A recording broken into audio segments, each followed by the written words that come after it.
When a snake attacked a child, this fox did something amazing. For a lot of people, foxes are nothing but pests that should be eradicated in order to keep people and livestock safe. But for one little boy, his entire life changed thanks to one of these cute little animals. Dylan was an ordinary man who lived in a small rural town in America. When he was a child, he had grown up on a farm which his father owned. Throughout his childhood, Dylan's father taught his son everything he could about farming. From looking after livestock to growing crops, Dylan was taught how to become a proper farmer. But despite everything that his father had taught him, the young boy still dreamed of going off to college to get a degree and a high-paying job. So when the time came and Dylan was old enough, he left the farm in the village and went to college in the nearby city where he got a degree in law. Whilst he was away, Dylan's father sadly passed away, leaving the farmhouse and the land to Dylan. After hearing about his father's death, Dylan was devastated, and although he managed to earn his degree, he decided to return to the village where he grew up.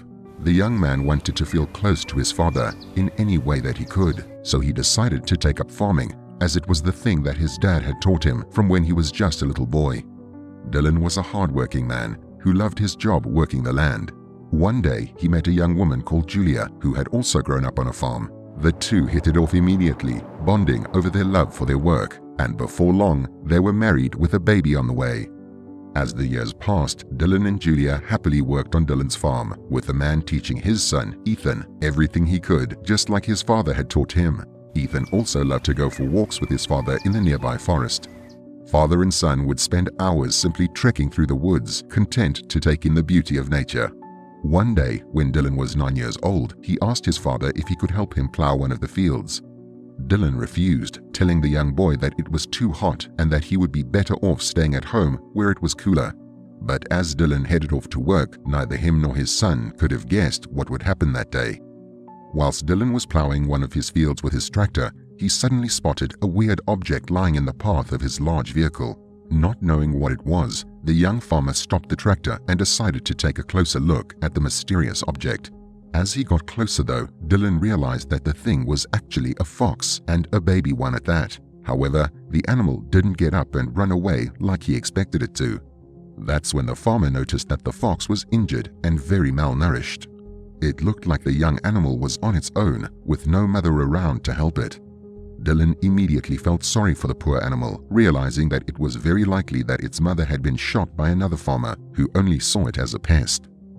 Knowing that he couldn't leave the helpless animal to fend for itself, Dylan scooped the fox up into his arms and made his way back home.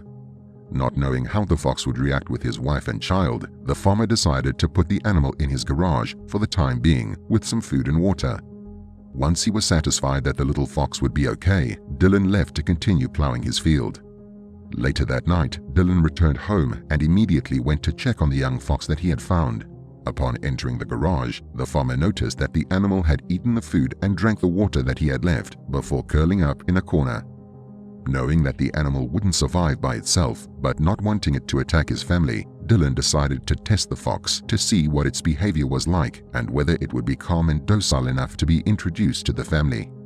After a couple of days, Dylan believed that the young fox would not harm his family, as every time that the man entered the garage, the animal was glad to see him and would playfully bounce around him. With that decided, Dylan introduced the fox to Ethan and Julia. The young boy was ecstatic to have such an unusual friend. However, Julia was a bit more nervous. She didn't want her son to get injured and worried that the fox might bite him. After a few days though, and a lot of reassurance from Dylan, Julia realized that the fox would not harm her family and began to love the peculiar pet. Once the fox, who Ethan had named Socks, was back to full health, Dylan contemplated returning it to the nearby forest. He knew that it was a wild animal and the woods were where it belonged. However, after seeing how attached his son had gotten to Socks, Dylan couldn't bear the thought of separating the two. Socks became Ethan's best friend, and the two would do everything together, from playing in the yard to eating their meals. But as the fox grew older, he started to act more wild and independent. He no longer needed Dylan to provide his food for him, as he would hunt the mice and rats around the farm. The adolescent animal also began to spend more and more time away from the house. Seeing that his friend was growing more distant each day, Dylan got very upset. He tried to ask his father to make the fox stay, However, Dylan simply told his son that Socks was a wild animal who belonged in the forest with his own kind, and that it was good that the animal wanted to leave, as he would be much happier with a family of his own.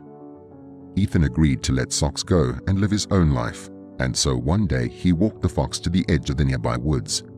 He told the animal goodbye and promised to always remember him before telling him that he should go find his family in the woods. The fox gently licked the boy's hand before trotting into the forest. For the first few months, Ethan would return to the woods on a daily basis, hoping to at least catch a glimpse of his friend, but unfortunately, he never did. As time went by, Ethan began to check less and less before finally accepting that Socks was gone. Dylan comforted his son as best he could and even promised to get him a puppy, but Ethan knew that nothing could replace the little fox he had called his best friend. A few months after saying goodbye to the fox, Ethan was out in his front yard playing with his new puppy. Dylan was on the roof of the house fixing a hole which was letting a leak in, and Julia was getting dinner ready in the kitchen. It was a peaceful day, with the only sounds being that of the birds chirping and Ethan giggling. Suddenly, the peaceful atmosphere was ruined when a loud scream tore through the air. Dylan sprung to his feet, realizing that the scream was coming from Ethan, and hurried down the ladder from the roof. Meanwhile, Ethan was frozen in the front yard. Only a few feet away from him was a poisonous snake who seemed incredibly angry.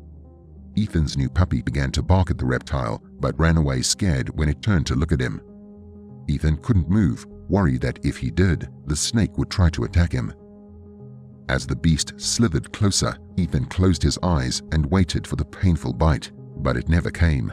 He suddenly heard a loud growl with some yelps. When he opened his eyes, he couldn't believe what he saw. Standing in front of him was Socks, and lying at the animal's feet was the snake, dead. The fox must have heard Ethan scream and run to help him. At that moment, Dylan ran around the corner of the house, only to see his son smiling wide with his old friend. The boy and the fox played with each other for a few hours, reliving their old joyful memories, before Socks licked Ethan's hand and began to walk away. This time, instead of being sad, Ethan was happy to see his old friend living his life like he should. Just before the fox disappeared into the forest, Ethan caught sight of a group of young fox cubs, and he knew that Socks would be just fine. Let me know what you thought in the comments below, and don't forget to like and subscribe for more awesome tales.